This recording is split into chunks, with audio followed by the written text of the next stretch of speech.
The Transatlantic Dilemma: How to Pursue Autonomy Without Foreclosing Future Cooperation. This article was written by Michael Carpenter and read by an automated voice. Published on May 15, 2026 on Just Security, an essential resource for those shaping a just and secure world. Transatlantic relations are caught in a dangerous downward spiral. The dynamic increasingly resembles the classic game theory scenario of the prisoner's dilemma, in which two parties are better off cooperating, both individually and collectively, yet gravitate toward a worse outcome because each fears the other will undercut its interests.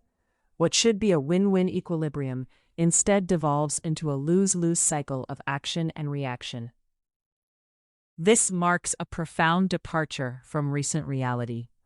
Only a few years ago, after Russian tanks rolled across Ukraine's northern border in February 2022, the transatlantic community was as united as it had ever been. Ukrainian flags hung from windowsills from Seattle to Tallinn. Allied leaders pledged to help Ukraine defend itself against Russian aggression. In April 2022, just months into the war, the United States established the Ukraine Defense Contact Group, UDCG, a coalition of 50 like-minded democracies organized to arm Ukraine. Allies divided responsibility across 8 capability coalitions: Air Force, artillery, drones, and others, channeling a combined $89 billion in security assistance to Kyiv in the UDCG's first 2 years alone. That unity began to fracture in 2025. Under the Trump administration, Washington stepped back from its leadership role in the UDCG and cut military assistance to Ukraine, choosing instead to position itself as an equidistant mediator between Moscow and Kyiv. At the UN General Assembly, the United States voted against its European allies and Ukraine, siding with Russia, North Korea, and Belarus, ostensibly to preserve a U.S. mediating role. The Liberation Day tariffs on April 2, 2025, the literal red carpet treatment of Vladimir Putin in Alaska that August, and persistent American recriminations over the European Union's digital policy introduced further friction into the relationship. But even these were only contributing factors. It was the Greenland crisis of January 2026 that truly tore the paradigm of transatlantic cooperation off its moorings. For most Europeans, the Trump administration's designs to take over Greenland were surreal. The United States already had, and still has today, a substantial military presence on the island, working in cooperation with Greenland and Denmark, not against them, and the two had offered to expand joint security arrangements. Indeed, the United States had long been seen as the linchpin of NATO's collective defense. Its threats against Greenland's sovereignty transformed it, in many European eyes, into something closer to a predatory power. At the Munich Security Conference in February 2026, German Chancellor Friedrich Merz warned of a deep rift emerging across the Atlantic. It's a view confirmed by public opinion. By February 2026, about 1/5 of respondents in the UK, Germany, France, Italy, Spain, and Poland have come to regard the United States as a major threat to their security. Politicians who pushed back against Washington, Spain's Pedro Sanchez, Canada's Mark Carney, Denmark's Mette Frederiksen, saw their approval ratings rise. Iran war opens new fault line. Just as the Greenland crisis was fading from the headlines, the U.S.-Israeli war against Iran opened a new fault line, undertaken with zero consultation with Persian Gulf partners, much less with Europeans. When several European countries questioned the war's justification under international law and declined to grant blanket access, basing, and overflight rights, President Donald Trump castigated NATO as a paper tiger and suggested he was considering withdrawing the United States from the alliance altogether. European leaders and publics chafed not only at the lack of prior consultation, but at the mounting economic fallout. Oil prices have risen approximately 50%, particularly hitting Europe and Asia, and forecasters warn of a stagflationary supply shock for Europe that could persist well into the future. many EU leaders are bracing for recession. For all these reasons, the politics on both sides of the Atlantic are now primed for non-cooperation. Across the European political spectrum, from far left to even the far right, which the Trump administration has supported, politicians see little to gain from supporting transatlantic cooperation. In the United States, administration officials continue to disparage Europeans as freeloading.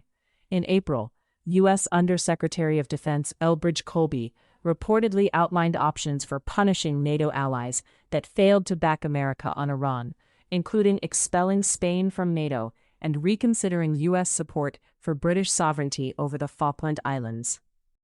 The real danger is that this prisoner's dilemma becomes institutionalized.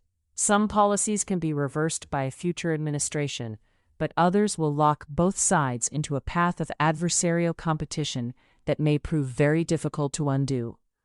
Washington's announcement that it will withdraw 5,000 troops from Germany and cancel plans for episodic deployment of a long-range fires battalion came shortly after Chancellor Merz opined that Iran was humiliating the administration. In response, former Swedish Prime Minister Carl Bildt, a committed transatlanticist, suggested that Europeans might demand a corresponding reduction in U.S. bases tied to non-NATO operations.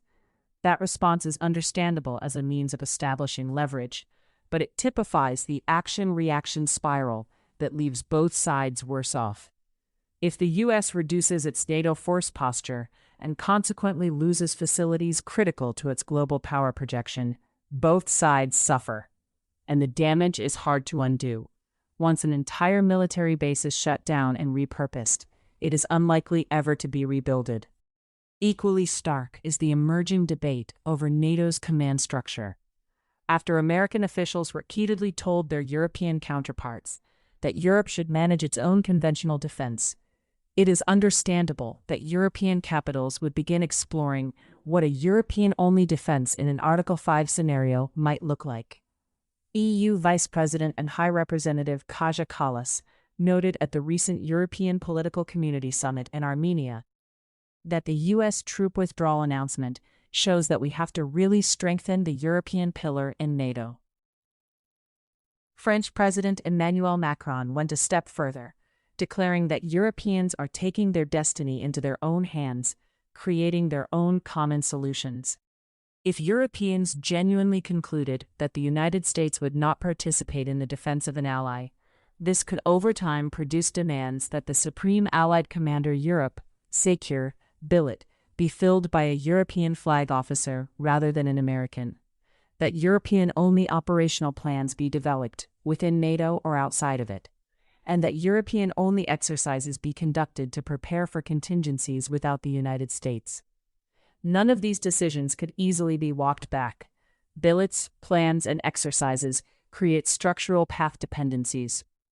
Preparing for a scenario in which Europeans fight alone is a logical precaution, but it would set in motion a cascade of institutional choices that make reversal progressively harder. Similar dynamics in economics. A similar dynamic is unfolding in the economic domain. European governments are moving to develop local alternatives to U.S. hyperscalers in cloud computing, business software, and social media. In a cooperative world, European companies would carve out highly profitable niches within the technology stack, much as they have with advanced semiconductor manufacturing, synergizing with American firms rather than competing against them. In a non-cooperative world, defined by fear of American-installed kill switches, backdoors, and poisoned models, European consumers will pay far more for duplicating what American products already offer. American tech companies, meanwhile, stand to lose significant European market share. These shifts are already underway. The German state of Schleswig-Holstein has developed its own open-source business software and messaging system to replace Microsoft products, and some employees have moved to open-source Linux-based computers, no longer dependent on Windows. The effect remains localized for now, but after the United States imposed sanctions on ICC Chief Prosecutor Karim Khan and former EU Commissioner Thierry Breton that may limit their access to American software and financial services, calls for digital and financial sovereignty have grown louder across the continent. In critical minerals, transatlantic cooperation could benefit both sides by building secure supply chains among allies who individually lack sufficient processing capacity to reduce their dependency on China. By pooling risk, creating economies of scale, and maintaining commercial viability through shared throughput, such cooperation could reduce price volatility, diminish China's coercive leverage, and assure supply for both defense and civilian production. A beggar-thy-neighbor approach, by contrast, would leave both sides duplicating capabilities, competing for access to the same resources, and gradually pulling apart trillion-dollar supply chains. The same logic applies to foreign policy.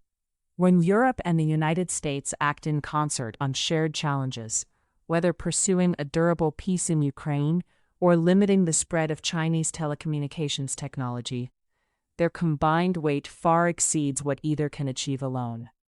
Disagreements over how to pursue common goals are normal and can be managed, but a sustained failure to coordinate on sanctions, export controls, tariffs, or even on war will erode the institutional habits and trust that make future coordination possible. Divides becoming structural and permanent. In short, Europe and the United States are each laying the foundations for their own geopolitical futures, and the danger is that those foundations diverge in ways that cannot later be reconciled. What is today an episodic prisoner's dilemma risks becoming structural and permanent. Theoretical modeling and empirical analysis alike have shown that the solution to the prisoner's dilemma is to build a long-term relationship of trust, so that the benefits of cooperation become self-reinforcing. This is precisely the approach the United States and Europe took for most of the period since World War II. Through NATO, they pooled security risks and adopted collective defense commitments that made the alliance stronger than the sum of its parts. Through a dense web of trade and investment, they grew the transatlantic economy to a staggering $9.5 trillion annually, lifting living standards on both sides of the Atlantic.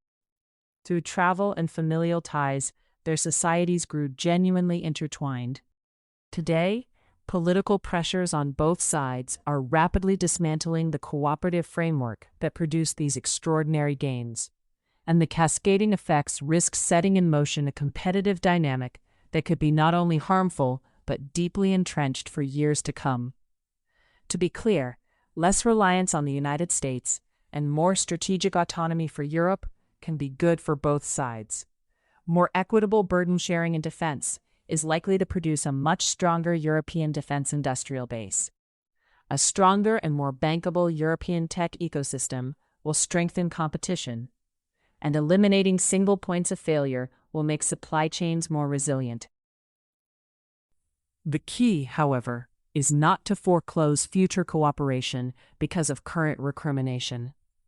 A brief transatlantic separation can help both sides rethink the strategic stakes more clearly as they rebalance unsustainable dependencies. In doing so, they must avoid a messy breakup that risks undoing decades of cooperation. Thank you for listening to this article published on Just Security.